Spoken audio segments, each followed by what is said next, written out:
കർത്താവിന്റെ വലിയ നാമം വീണ്ടും വാഴ്ത്തപ്പെടുമാറാകട്ടെ.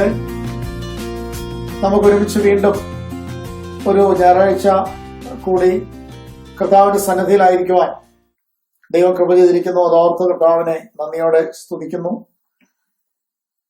ഈ COVID-19 പശ്ചാത്തലത്തിൽ ഇപ്പോൾ ഒരുമിച്ചുള്ളതായ സഭായോഗമോ കൂട്ടായ്മയോ ഇല്ലാതെയായിട്ട് ഇത് 6ാമത്തെ ഞായറാഴ്ചയാണ്. ഈ 6 ഞായറാഴ്ചകളും നമ്മൾ ഭവനങ്ങളിൽ തന്നെ ആയിരുന്നു.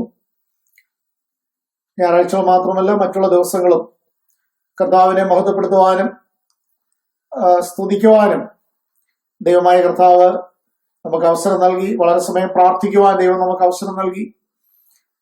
നാം കടന്നുപോയിക്കൊണ്ടിരിക്കുന്നതായ നമ്മുടെ രാജ്യത്തെ മാത്രമല്ല, ലോകവ്യാപകമായുള്ള വളരെ പ്രയാസകരമായ സാഹചര്യത്തിൽ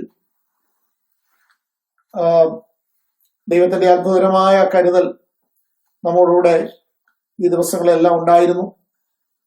അതിലുപരിയായി ഈ വിഷയങ്ങളിൽ ദൈവം അത്ഭുതകരമായ വിടുതൽ, ദൈവത്തിന്റെ അത്ഭുതകരമായ കരനീട്ടി പ്രവർത്തിക്കുവാൻ നമുക്ക് വളരെ തീക്ഷ്ണമായി പ്രാർത്ഥനയിലൊട്ടും മടുക്കാതെ നമുക്ക് വീണ്ടും പോരാടാം. അതിനുള്ള ദൈവകൃപ നമ്മുടെ എല്ലാവരുടെ മേലും ദൈവം നൽകുമാറാകട്ടെ. ഈ പ്രത്യേക സാഹചര്യത്തിൽ നമുക്ക് ഉറപ്പ് തരുന്നതും നമ്മളെ ധൈര്യപ്പെടുത്തുന്നതും ദൈവത്തിന്റെ മാറ്റമില്ലാത്ത വചനം മാത്രമാണ്. പക്ഷേ എന്തുകൊണ്ട് ഒരു അവസാനം ഉണ്ടാകാതെ ഈ സാഹചര്യം തുടരുന്നു? ഒരുപക്ഷെ ഇനി എത്ര മാസങ്ങളാണ്, വർഷങ്ങളോളം തന്നെ ഇത് നീണ്ടു നിൽക്കുമോ എന്നൊക്കെയുള്ള ആശങ്കകൾ പല ഭാഗത്തു നിന്ന് ഉയർന്നു തുടങ്ങിയിരിക്കുന്ന ഒരു കാലത്തിലാണ് നമ്മളിപ്പോൾ കടന്നുപോയിക്കൊണ്ടിരിക്കുന്നത്. എങ്കിലും ദൈവത്തിന്റെ മാറ്റമില്ലാത്ത വചനത്തിൽ ആശ്രയിക്കുന്ന നമ്മെ സംബന്ധിച്ചിടത്തോളം ആ നിരാശയ്ക്കും നമ്മുടെ പ്രത്യാശ കൈവിടേണ്ടതുമായ ഒരു കാര്യവുമില്ല. കാരണം ദൈവ വചനം മാറ്റമില്ലാത്തതായി നമ്മെ ധൈര്യപ്പെടുത്തുന്നതായി നാം കടന്നു പോകുന്നതായ ഈ സാഹചര്യങ്ങളിലും നമുക്ക് വ്യക്തമായ സന്ദേശം നൽകി തരുവാൻ ദൈവവചനം നമുക്കുള്ളതോർത്ത് നമുക്ക് കർത്താവിനെ മഹത്വപ്പെടുത്താം. നമ്മൾ പ്രതീക്ഷിക്കാത്ത രീതിയിൽ കാര്യങ്ങൾക്ക് ഇന്ന് മാറ്റം വന്നിരിക്കുകയാണ്. ഇത്ര പെട്ടെന്ന് കാര്യങ്ങൾക്ക് മാറ്റം വരും എന്ന് നമ്മൾ ഒരിക്കലും ചിന്തിച്ചില്ല. നമ്മുടെ സാമ്പത്തിക രംഗത്ത്, സാമൂഹിക രംഗത്ത്, അതുപോലെ തന്നെ നമ്മുടെ ആരോഗ്യ രംഗത്ത്, അതോടൊപ്പം തന്നെ ആത്മീയ രംഗത്ത് എല്ലാം വളരെയധികം അപ്രതീക്ഷിതമായ മാറ്റങ്ങൾ നമ്മുടെ കൺമുൻപിൽ നമ്മളിപ്പോൾ കണ്ടുകൊണ്ടിരിക്കുകയാണ്. ദൈവത്തിന് സ്തോത്രം. എന്നാൽ നമുക്ക് മാറ്റമില്ലാത്തതായിട്ട് എന്തൊക്കെയാണുള്ളത് എന്ന് ദൈവവചനത്തിന്റെ അടിസ്ഥാനത്തിൽ മനസ്സിലാക്കുമ്പോൾ ഈ മാറ്റങ്ങളുടെ ഒന്നും മുമ്പിൽ നമ്മൾ പതറിപ്പോകേണ്ട ആവശ്യം ഇല്ല. മാറ്റമില്ല എന്ന് ദൈവത്തിന്റെ വചനം എന്തൊക്കെ പറഞ്ഞിട്ടുണ്ടോ അതിനൊന്നും ഒരിക്കലും മാറ്റം ഉണ്ടായിരിക്കുകയില്ല. കാരണം തിരുവെഴുത്തിൽ വളരെ വ്യക്തമായി ലോകത്തോടുള്ള ബന്ധത്തിൽ ഏതെല്ലാം നിയമങ്ങളോ ഏതെല്ലാം മാറിപ്പോകുമെന്നോ ഏതെല്ലാം രീതിയിലുള്ളതായ സംഭവ വികാസങ്ങൾ ഈ ഭൂമിയിൽ നടക്കുമെന്നോ ദൈവവചനം പറഞ്ഞിട്ടുള്ളതൊക്കെ അതുപോലെ തന്നെ നടന്നിട്ടുണ്ട്. അതുകൊണ്ട് മാറ്റമില്ലാത്തവ എന്ന് ദൈവം പറഞ്ഞിരിക്കുന്നത് ഒരിക്കലും മാറിപ്പോകുവാൻ ഇടയായിത്തീരുകയില്ല. അവയെ നിലനിർത്തുവാൻ ദൈവത്തിന് പദ്ധതിയുണ്ട്. അതുതന്നെയാണ് ദൈവമക്കളുടെ വലിയ ആശ്വാസം എന്ന് പറയുന്നത്. മാറ്റമില്ലാത്തതായി ദൈവവചനത്തിൽ പറഞ്ഞിരിക്കുന്ന 4 കാര്യങ്ങൾ വളരെ പെട്ടെന്ന് പറഞ്ഞ് ഞാൻ എൻ്റെ വാക്കുകൾ ഇന്ന് അവസാനിപ്പിക്കുവാനാണ് ആഗ്രഹിക്കുന്നത്. അതിന് ആധാരമായി പ്രാരംഭമായി 119 സങ്കീർത്തനം അതിന്റെ 90 വാക്യം നമുക്ക് വായിക്കാം. 119 സങ്കീർത്തനം 90 വാക്യം. നിന്റെ വിശ്വസ്തത തലമുറ തലമുറയോളം ഇരിക്കുന്നു, നീ ഭൂമിയെ സ്ഥാപിച്ചു, അത് നിലനിൽക്കുന്നു. നിലനിൽക്കുന്ന ഒന്ന്. ഒന്നാമതായിട്ട് കാണുന്നത് ദൈവമാണ് ഭൂമിയെ സ്ഥാപിച്ചത്. ദൈവമാണ് ഭൂമിയെ സ്ഥാപിച്ചതെങ്കിൽ ഈ ഭൂമി നിലനിൽക്കുവാൻ ഇടയായിത്തീരും. തിരുവചനം വ്യക്തമായി നമ്മളെ പഠിപ്പിക്കുന്നു, ദൈവം ഈ ഭൂമിയെ സ്ഥാപിച്ചതിന്റെ പിന്നിലുള്ള ദൈവത്തിന്റെ ആത്യന്തികമായ ഉദ്ദേശം മനുഷ്യനെ ഈ ഭൂമിയിൽ പാർപ്പിക്കുക. ഈ ഭൂമിയിൽ ദൈവം സൃഷ്ടിക്കുന്ന മനുഷ്യന് ഒരു സങ്കേതമായി അവൻ താമസിക്കേണ്ടതിനാണ് ദൈവം മനുഷ്യനെ ഭൂമിയിൽ സൃഷ്ടിച്ചത്. ദൈവം ഒരു കാര്യം ചെയ്തപ്പോൾ അതൊരു താൽക്കാലിക പ്രവൃത്തിയായിട്ടല്ല ദൈവം ചെയ്തത്. ഈ ഭൂമിയിൽ എന്നും മനുഷ്യനുണ്ടായിരിക്കണമെന്നും ആ മനുഷ്യനോടുകൂടെ ദൈവം എന്നും ഉണ്ടായിരിക്കണമെന്നും ഉള്ള വ്യക്തമായ ആ കൂട്ടായ്മയുടെ അനുഭവം നിലനിർത്തുവാൻ വേണ്ടിയാണ് ദൈവം മനുഷ്യനെ ഈ ഭൂമിയിൽ സൃഷ്ടിക്കുവാനിടയായിത്തീർന്നു. എന്നാൽ പ്രിയമുള്ളവരെ, കഴിഞ്ഞ ലോക ചരിത്രം നമ്മൾ പഠിച്ചാൽ, ദൈവവചനം ചരിത്രം നമ്മൾ പഠിക്കുമ്പോൾ ഭൂമിയിൽ നിന്ന് മനുഷ്യൻ തുടച്ചു നീക്കപ്പെടുവാനിടയായിത്തീരുന്ന, അതുപോലെ തന്നെ ഈ ഭൂമി തന്നെ നിലനിൽക്കാതെ മാറിപ്പോകുമോ എന്ന് തോന്നിക്കപ്പെടുവാനിടയായിത്തീരുന്ന എത്രയോ സംഭവങ്ങൾ ലോകത്തിൽ നടന്ന് കഴിഞ്ഞിട്ടുണ്ട്. എന്നാലും ഇന്നും ഭൂമി നിലനിൽക്കുന്നു. ദൈവത്തിന് സ്തോത്രം. മാത്രമല്ല, ഇവിടെ നമ്മൾ വായിച്ചത്, നീ ഭൂമിയെ സ്ഥാപിച്ചു, അത് നിലനിൽക്കുന്നു. ദൈവം സ്ഥാപിച്ചതിനെ ഒരിക്കലും മനുഷ്യന് മാറ്റുവാൻ കഴിയുകയില്ല. നാം മനസ്സിലാക്കേണ്ട ഒരു കാര്യമുണ്ട്. ഏതെല്ലാം പ്രകൃതിക്ഷോഭങ്ങളോ ഏതെല്ലാം കാര്യങ്ങളോ മാറി മറിഞ്ഞ് വന്നാലും ഈ ഭൂമി എന്നേക്കും നിലനിൽക്കും. പക്ഷേ ഈ ഭൂമി നിലനിൽക്കുന്നു എന്ന് പറയുമ്പോൾ ഒരുപക്ഷെ അതിന്റെ അവസ്ഥകൾക്ക് മാറ്റം ഉണ്ടായേക്കാം. അവസ്ഥകൾക്ക് മാറ്റം ഉണ്ടായാലും ഭൂമി ദൈവം സൃഷ്ടിച്ചതാണെങ്കിൽ നിലനിൽക്കും. അതുപോലെ തന്നെ ഏത് ഉദ്ദേശത്തിന് വേണ്ടിയാണ് ദൈവം ഭൂമിയെ സൃഷ്ടിച്ചത്? മനുഷ്യനെ ഈ ഭൂമിയിൽ എന്നേക്കും പാർപ്പിക്കുവാൻ വേണ്ടിയാണ് ദൈവം ഭൂമിയെ സൃഷ്ടിച്ചതെങ്കിൽ ഈ ഭൂമിയിൽ എന്നേക്കും മനുഷ്യന് ഉണ്ടായിരിക്കും എന്നുള്ള കാര്യവും നമുക്ക് ദൈവവചനം വ്യക്തമാക്കി തരുന്നു. ഇന്ന് നമ്മൾ അധിവസിക്കുന്ന ഈ ഭൂമിയുടെ കാര്യത്തിൽ ഇതിന്റെ അവസ്ഥയ്ക്ക് മാറ്റം ഉണ്ടാകും എന്ന് ദൈവവചനം തന്നെ നമ്മെ പഠിപ്പിക്കുന്നുണ്ട്. ഭാവിയിൽ കർത്താവിന്റെ വരവിന് ശേഷമുള്ള ദൈവിക കാര്യപരിപാടിയുടെ ഭാഗമായി ഒടുവിൽ ഈ ഭൂമി മാറുന്നതിനെ കുറിച്ച് വെളിപ്പാട് പുസ്തകത്തിൽ നമ്മൾ അതിന്റെ അവസാന അധ്യായത്തിൽ 21-ാം അധ്യായത്തിൽ നമുക്ക് കാണുവാൻ കഴിയുന്നല്ലോ. 21-ാം അധ്യായത്തിന്റെ 1-ാം വാക്യം നമുക്ക് ഒന്ന് വായിക്കാം. ഞാൻ പുതിയ ആകാശവും പുതിയ ഭൂമിയും കണ്ടു.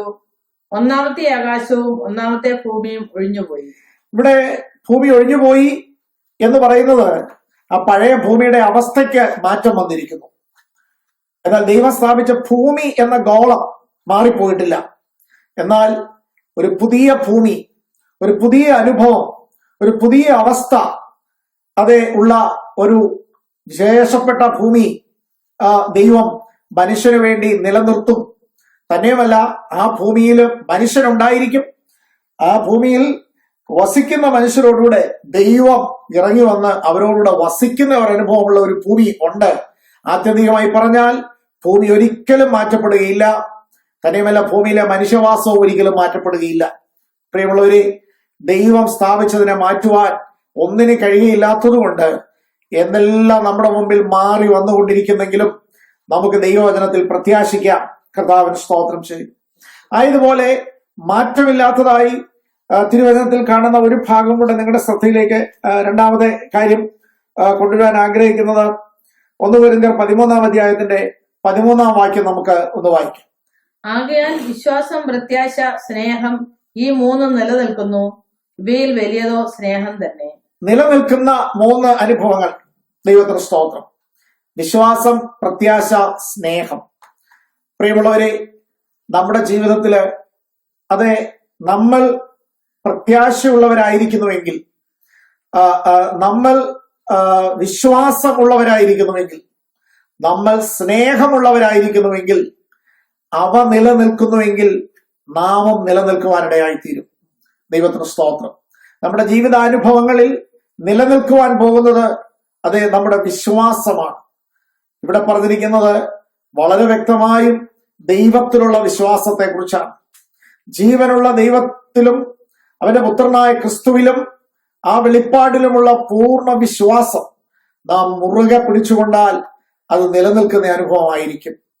നമുക്ക് ദൈവത്തിലുള്ള പ്രത്യാശ അതെ നമ്മളെ നിലനിർത്തുന്നത് ദൈവികമായ പ്രത്യാശയാണ്. ക്രിസ്തു നമുക്ക് ഉറപ്പായി തന്നിരിക്കുന്ന നിത്യജീവന്റെ പ്രത്യാശ. നമ്മുടെ ഏത് സാഹചര്യത്തിലും നമ്മെ കൂടെ ഇരുന്ന് വിടുവിക്കാമെന്നും തന്റെ ആത്യന്തിക പദ്ധതി നമ്മളിൽ നിറവേറ്റുമെന്നും സകലതും നമ്മുടെ ജീവിതത്തിൽ സംഭവിക്കുന്നത് സകലതും നന്മയ്ക്കായി കൂടി വ്യാപരിക്കുമെന്ന് കർത്താവ് പറഞ്ഞിരിക്കുന്നതിലുള്ള നമ്മുടെ പ്രത്യാശ, ആ പ്രത്യാശയാണ് നമ്മളെ നിലനിർത്തുവാൻ ഇടയായി തീരുന്നത്. അതോടൊപ്പം ഏറ്റവും വലുതായ സ്നേഹം.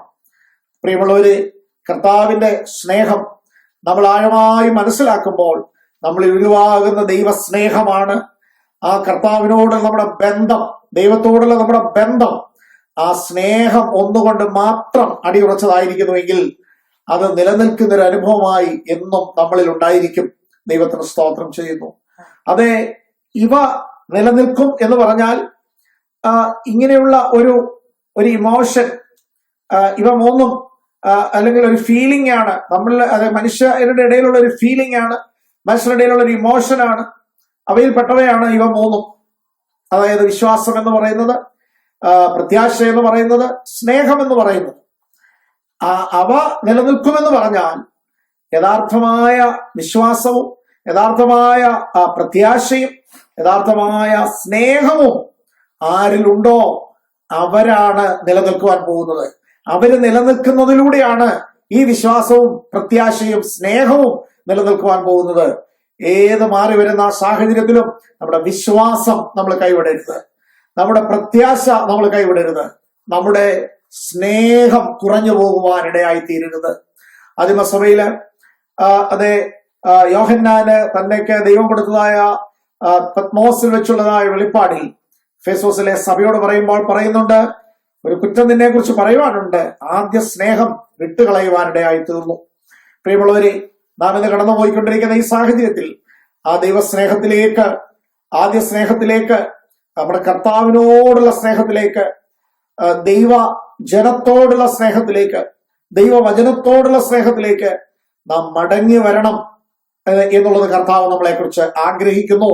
കാരണം ആ സ്നേഹം നിലനിൽക്കും. ആ സ്നേഹം നമ്മളിൽ ഉണ്ടെങ്കിൽ അത് തീർച്ചയായും അത് നിലനിർത്തുവാനിടയായി തീരും. അതോടൊപ്പം തന്നെ മാറ്റമില്ലാത്തതായും വളരെ വ്യക്തമായ ദൈവവചനത്തിൽ നമ്മൾ കാണുന്ന അടുത്ത കാര്യം നമുക്ക് 1 പത്രോസ് 1:23 110 സങ്കീർത്തനം തന്നെ 89 വാക്യത്തിലും വായിക്കാം.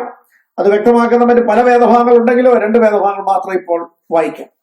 കെടുന്ന ബീജത്താലല്ല, കെടാത്തതിനാൽ ജീവനുള്ളതും നിലനിൽക്കുന്നതുമായ ദൈവവചനത്താൽ തന്നെ നിങ്ങൾ വീണ്ടും ജനിച്ചിരിക്കുന്നു. 119:89 കൂടെ വായിക്കാം. യഹോവേ, നിന്റെ വചനം സ്വർഗത്തിൽ എന്നേക്കും സ്ഥിരമായിരിക്കുന്നു. ഇവിടെ പറഞ്ഞിരിക്കുന്നത് ദൈവത്തിന്റെ വചനത്തെ കുറിച്ചാണ്. പ്രിയമുള്ളവരെ, ഇന്ന് നമ്മുടെ മുമ്പിൽ അനിശ്ചിതത്വം ഉളവാക്കിക്കൊണ്ട്, ഭീതി ഒരുപക്ഷെ ലോക ജനതയ്ക്ക് മുഴുവൻ വിധിച്ചുകൊണ്ട്, ലോക രാഷ്ട്ര തലവന്മാരെ പോലും പകച്ചു നിൽക്കുവാൻ, ഉന്നതരായ മെഡിക്കൽ ഉദ്യോഗസ്ഥരെ, മെഡിക്കൽ രംഗത്തുള്ളവരെ പോലും, ശാസ്ത്രജ്ഞന്മാരെ പോലും അന്താളിപ്പിച്ചുകൊണ്ട് നിൽക്കുന്ന ഈ കോവിഡിന്റെ വ്യാപനത്തിന്റെ മുൻപിൽ അനേകം മാറ്റങ്ങൾ നമ്മൾ കണ്ടുകൊണ്ടിരിക്കുകയാണ്. നമ്മളിന്ന് കാണുന്നത് മാറ്റങ്ങൾ മാത്രമാണ്.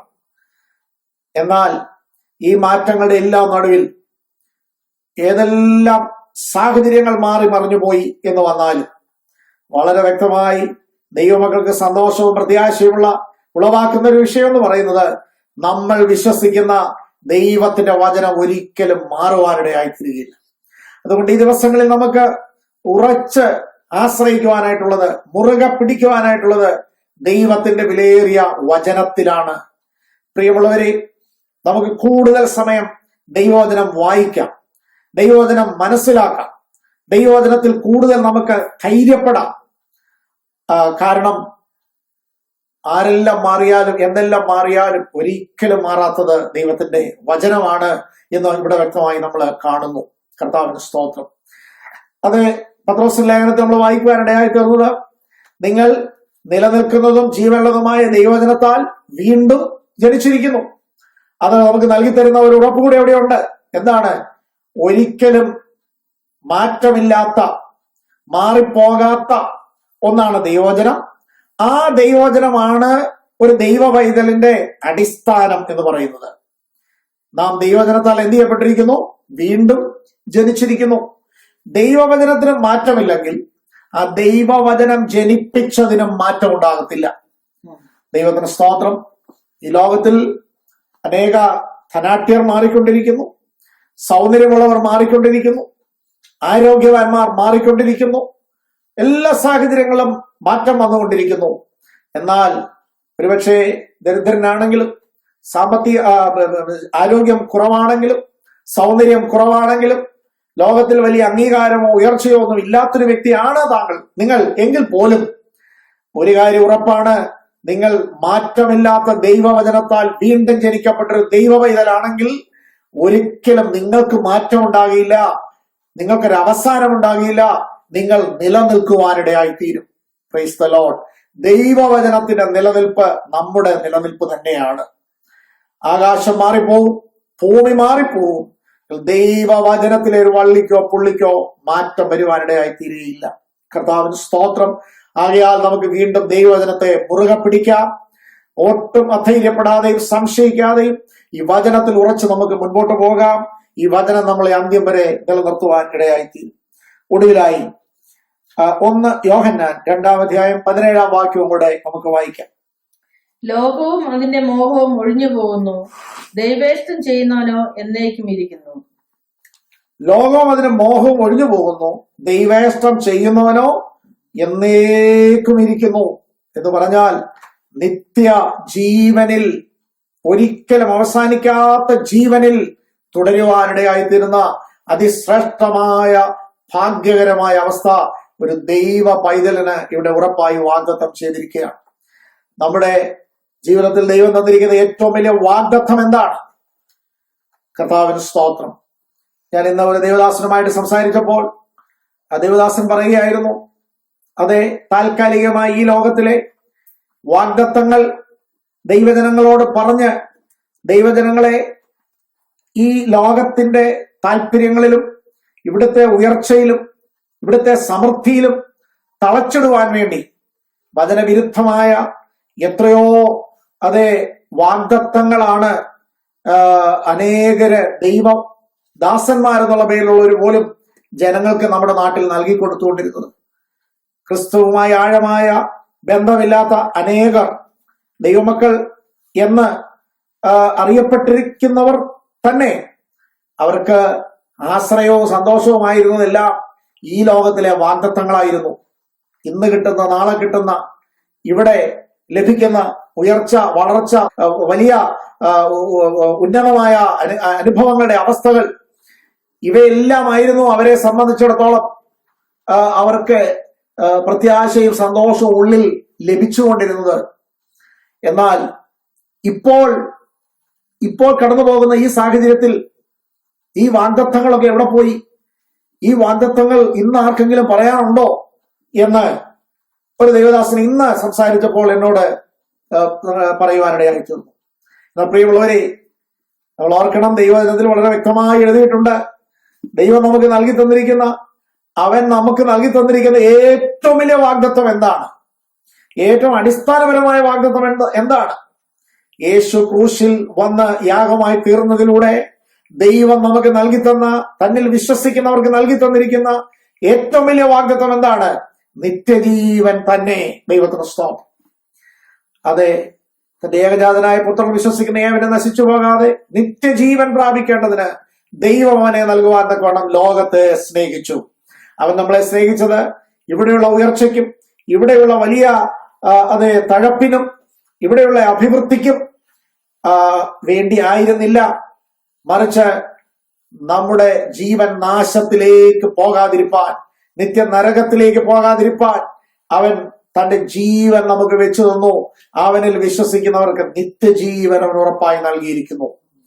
അപ്രകാരം ക്രിസ്തുവിൽ വിശ്വസിച്ചവര് ഈ ഭൂമിയിൽ എങ്ങനെയായിരിക്കണം ജീവിക്കേണ്ടത് എന്നുള്ളത് വളരെ വ്യക്തമാക്കുന്ന വേദഭാഗമാണ്.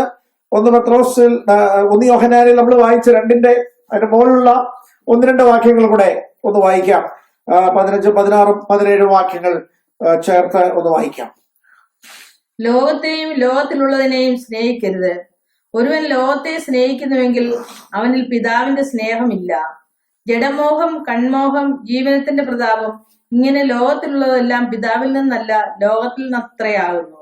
ലോകവും അതിന്റെ മോഹവും ഒഴിഞ്ഞു പോകുന്നു, ദൈവേഷ്ടം ചെയ്യുന്നവനോ എന്നേക്കും ഇരിക്കുന്നു. Praise the Lord. പ്രിയമുള്ളവരെ, നമ്മുടെ കർത്താവ് ഈ ഭൂമിയിൽ വന്ന് യാഗമായി തീർന്നത് നമുക്ക് നിത്യജീവൻ നൽകി തരുന്നതിന് വേണ്ടിയാണ്. എന്നാൽ ആ കർത്താവിനെ ഇഷ്ടം ചെയ്തുകൊണ്ട്, ആ കർത്താവിനെ സ്നേഹിച്ചുകൊണ്ട്, അവന്റെ ഇഷ്ടം യഥാർത്ഥത്തിൽ ഹിതം മനസ്സിലാക്കിക്കൊണ്ട് ഒരു വിശുദ്ധമായ, വ്യത്യസ്തമായ, വേർപെട്ട ഒരു ജീവിതം നയിക്കുക എന്നുള്ളതാണ് ദൈവം നമ്മളെ കുറിച്ച് ആഗ്രഹിച്ചിരുന്നത്. അതാണ് അവന് നമ്മളെ കുറിച്ചുള്ള ഇഷ്ടം. നമ്മൾ ദൈവ ഇഷ്ടം ചെയ്യുവാനാണ് അവൻ തന്റെ വചനം നമുക്ക് നൽകി തന്നിരിക്കുന്നത്. ഈ വചനത്തിൽ ചെയ്യുവാൻ, നമ്മൾ ജീവിക്കുവാൻ, നമ്മളുടെ മനോഭാവം, നമ്മുടെ എല്ലാ ജീവിത ശൈലിയിലും ഏതൊക്കെ നിലകളിൽ നമ്മളായിരിക്കണം എന്നുള്ളത് വ്യക്തമാക്കുന്ന അവന്റെ ഇഷ്ടങ്ങൾ നമുക്ക് വെളിപ്പെടുത്തിയിരിക്കുകയാണ്. ഈ ദൈവവചനത്തിൽ വെളിപ്പെടുത്തിയിരിക്കുന്ന ദൈവ ഇഷ്ടം ചെയ്യുവാൻ ആര് സമർപ്പിതനാവുന്നോ അവരോടുള്ള ബന്ധത്തിലാണ് പറയുന്നത്, ദൈവ ഇഷ്ടം ചെയ്യുന്നവൻ എന്നേക്കും ജീവിക്കും. അത് ഈ ലോകസ്നേഹം, ജഡസ്നേഹം, ജീവനത്തിന്റെ പ്രതാപം, ഇതെല്ലാം പിതാവിൽ നിന്നുള്ളതല്ല, ദൈവത്തിൽ നിന്ന് വരുന്നതല്ല. അതൊക്കെ ലോകത്തിൽ നിന്ന്, പിശാചിൽ നിന്ന് വരുന്നവയാണ്. എന്നാൽ അവയെ ഉപേക്ഷിച്ചുകൊണ്ട് കർത്താവിന്റെ ഇഷ്ടം ചെയ്യുവാൻ സമർപ്പിക്കുന്ന നമുക്കൊരു ഉറപ്പുണ്ട്. അത് നാം എന്നേക്കും നിലനിൽക്കും. നമുക്കൊരു നിത്യജീവനുണ്ട്. നമ്മൾ പറഞ്ഞു തുടങ്ങിയല്ലോ, ഈ ഭൂമി ദൈവം സൃഷ്ടിച്ചത് മനുഷ്യരായ നമ്മെ ഇവിടെ പാർപ്പിക്കുവാനാണ്. ആ മനുഷ്യനുമായുള്ള ദൈവത്തിന്റെ നിത്യ കൂട്ടായ്മയ്ക്ക് വേണ്ടിയാണ്. ദൈവത്തിന്റെ സ്നേഹം തന്റെ സൃഷ്ടിയായ മനുഷ്യനുമായി എന്നേക്കും പങ്കിടുവാൻ വേണ്ടിയാണ്. അങ്ങനെയാണ് ദൈവം ഈ ഭൂമിയെ സൃഷ്ടിച്ചതെങ്കിൽ ആ ഉദ്ദേശത്തിന് വേണ്ടി ഈ ഭൂമി എന്നേക്കും നിലനിൽക്കും. ദൈവത്തിന് സ്തോത്രം. ആ കർത്താവിലുള്ള നമ്മുടെ വിശ്വാസം, പ്രത്യാശ, സ്നേഹം നമ്മളെ നിലനിൽക്കുന്നെങ്കിൽ നമ്മൾ എന്നേക്കും നിലനിൽക്കുന്ന അനുഭവം തീർച്ചയായിട്ടും ഉണ്ടാകും. അടുത്തത്, എന്നേക്കും നിലനിൽക്കുന്ന ദൈവവചനം നമ്മുടെ ഉള്ളിൽ വസിക്കുകയും ആ വചനത്താൽ നമ്മൾ വീണ്ടും ജനിക്കപ്പെട്ടിരിക്കുന്നവരുമാകുന്നുവെങ്കിൽ നമ്മൾ എന്നേക്കും നിലനിൽക്കും. ഒടുവിലായി നമ്മൾ കണ്ടല്ലോ, പിതാവിന്റെ ഇഷ്ടം ചെയ്തുകൊണ്ട്, അവന്റെ ഇഷ്ടം ചെയ്തുകൊണ്ട് നമ്മൾ ഈ ലോകത്തിൽ ജീവിക്കുവാനിടയാകുന്നുവെങ്കിൽ അവൻ എന്നേക്കും നിലനിൽക്കും. Praise the Lord. സകലതും മാറിക്കൊണ്ടിരിക്കുന്ന ഇന്നത്തെ ഈ സാഹചര്യത്തിൽ ദൈവമക്കളായ നമ്മൾ എന്നേക്കും നിലനിൽക്കുമെന്നുള്ള പ്രത്യാശ കൊണ്ട് ദൈവം നമ്മളെ നിറയ്ക്കുവാനിടയാകട്ടെ. എന്നേക്കും അതേ നിലനിൽക്കുമെന്നുള്ള വലിയ ഉറപ്പ് നമുക്ക് നൽകി തന്നിരിക്കുന്നത് ഈ ദൈവത്തിന്റെ മാറ്റമില്ലാത്ത വചനമാണ്. ലോകമുണ്ടായ കാലം മുതൽ ഈ ദൈവവചനം നമുക്ക് ലഭിച്ച നാൾ മുതൽ ഇന്ന് വരെ വ്യക്തമായി നമുക്കറിയാം, ഈ വചനത്തിലുള്ളതൊന്നും മാറിപ്പോവാനിടയായി തീർന്നിട്ടില്ല. ഈ വചനം തെറ്റാണ് എന്ന് തെളിയിക്കത്തക്ക ഒരു സംഭവവും ലോകത്തിൽ ഉണ്ടായിട്ടില്ല. ഇന്ന് ഈ കൊറോണയുടെ വ്യാപനത്താൽ ആയിരങ്ങൾ മരിക്കുകയോ ഒരുപക്ഷെ ലക്ഷക്കണക്കിന് ആളുകളുടെ ജീവിതത്തെ അത് പ്രതികൂലമായി ബാധിക്കുകയോ നമ്മുടെ ജീവിതത്തിന്റെ എല്ലാം ജീവിത ശൈലി അല്ലെങ്കിൽ ആ ശൈലികൾക്ക് തന്നെ മാറ്റം വന്നിരിക്കുകയോ ഒക്കെ ചെയ്യുന്ന ഒരു പ്രതികൂലമായി മാറിയ സാഹചര്യത്തിലൂടെയാണ് നമ്മൾ ജീവിക്കുന്നതെങ്കിലും ഒരു കാര്യം ഉറപ്പാണ്, നമുക്ക് ഈ സാഹചര്യത്തിലും ഈ വചനത്തിന് മാത്രം ഒരിക്കലും മാറ്റമില്ല. ആ വ്യാപനത്തിനോ ഈ ലോകത്തിലെ യാതൊരുവിധ കാര്യങ്ങൾക്കോ സാധിക്കില്ല. അതിന്റെ നടുവിലും ദൈവത്തിന്റെ സത്യങ്ങളെ വെളിപ്പെടുത്തുവാൻ തക്ക വിധത്തിൽ ദൈവത്തിന്റെ പരിശുദ്ധാത്മാവിനാലാണ് ഈ ദൈവവചനം എഴുതി നമുക്ക് നൽകി തന്നിട്ടുള്ളത്. ആകയാൽ നമുക്ക് ദൈവവചനത്തിൽ കൂടുതൽ ആശ്രയിക്കാം, കർത്താവിൽ കൂടുതൽ വിശ്വസിക്കാം. നിരാശയോ സംശയമോ നമുക്കുണ്ടാകേണ്ട കാര്യമില്ല. നാം എന്നേക്കും നിലനിൽക്കും. ആകാശം മാറിയാലും ഭൂമി മാറിയാലും ദൈവവചനം മാറ്റമില്ല എങ്കിൽ ആ ദൈവവചനത്താൽ വീണ്ടും ജനിക്കപ്പെട്ടവർ, ആ ദൈവേഷ്ടം ചെയ്തുകൊണ്ട് ജീവിക്കുന്നവർ, ദൈവത്തിന് സ്തോത്രം, അവർ നിത്യജീവനിൽ എന്നേക്കും വസിക്കും. അവർക്ക് വേണ്ടി ദൈവം ഈ ഭൂമിയുടെ അവസ്ഥയെ മാറ്റും. പുതുവാന ഭൂമികളിൽ എന്നേക്കും ദൈവത്തോടെ വസിക്കുവാൻ ഉള്ള കൂടുതൽ ഒരുക്കത്തിനായി ഈ ദിവസങ്ങൾ ദൈവം നമ്മളെ ഓരോരുത്തരെയും സഹായിക്കട്ടെ എന്ന് ആത്മാർത്ഥമായി പ്രാർത്ഥിച്ചുകൊണ്ട് എന്റെ വാക്കുകൾ ഞാനിവിടെ അവസാനിപ്പിക്കുന്നു. ദൈവമായ കർത്താവ് നിങ്ങളെല്ലാവരെയും അനുഗ്രഹിക്കുമാറാകട്ടെ.